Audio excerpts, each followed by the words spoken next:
Welcome to Real Issue Podcast. I am your host, Martel Llewellyn. Guys, if you are a Miami Heat fan, continue to like, share, comment, subscribe.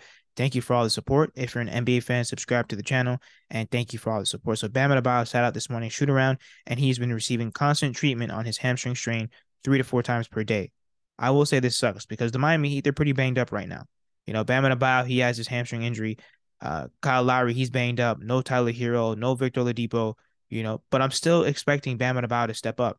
I know that he's been catching a lot of smoke, but now we see the reason why he hasn't really been playing the way that we thought he would. I thought he looked great for the first half of the season.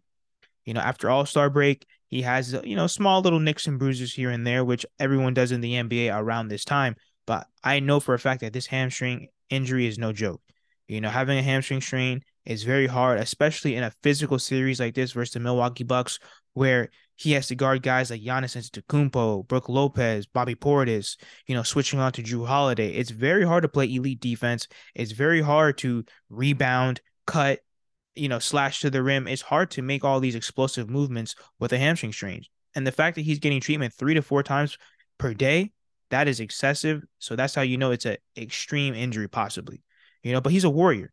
And that's the thing. You'll never hear Bam Adebayo talk about it. You'll never hear the Miami Heat straight up come out and say, listen, Bam Adebayo, he's dealing with this, this, this. No, they're not going to cry about it. They're just going to push through, and he's going to try and play through the pain.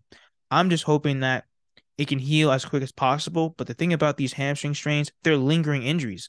It's almost to the point where you pretty much have to sit out for it to fully heal. So it just sucks that he's really dealing with this injury. And now it all makes sense to see why he was playing the way because everyone's saying he's playing like trash, even me. And I will say 12 points or however little points he's been giving up. I know he has a hamstring injury, but it's still not enough. We're going to need more from Bam Adebayo. We have to hold him accountable on this. I understand he's injured.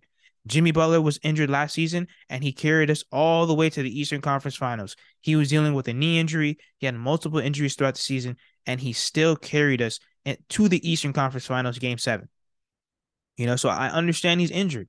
But once again, he said he wanted to be one of the greatest Miami Heat players. He said he wanted to be in the same conversation as Chris Bosh, Dwayne Wade, Alonzo Mourning, all the great Heat legends. He said he wants to be remembered as one of the best Miami Heat players. He wants to be the franchise tag. He wants to be that guy. So he has to at least show us. I'm not saying that he has to come out here and give us 30 points and 20 rebounds, but you have to be the second best player on the Miami Heat behind Jimmy Butler.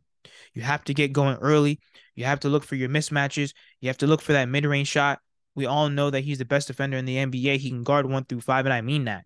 He could guard anybody in the league, anywhere on the court. But once again, I know his defense is great, and he's been a solid rebounder these past few games. But the offense, we need that. Jimmy Butler needs help. There's no way on earth that we're going to expect Jimmy Butler to score 60 points again, just to try and give us a chance to win. Bam Adebayo has to show up. He has to look for his shot. He has to be aggressive. He has to get going early, in my opinion. And I think with Jimmy Butler and Bam going off and the role players following their lead, I don't see why we can't win. But let me know what you guys think in the comments. Like, share, comment, subscribe as we continue to push to 2,000 subscribers.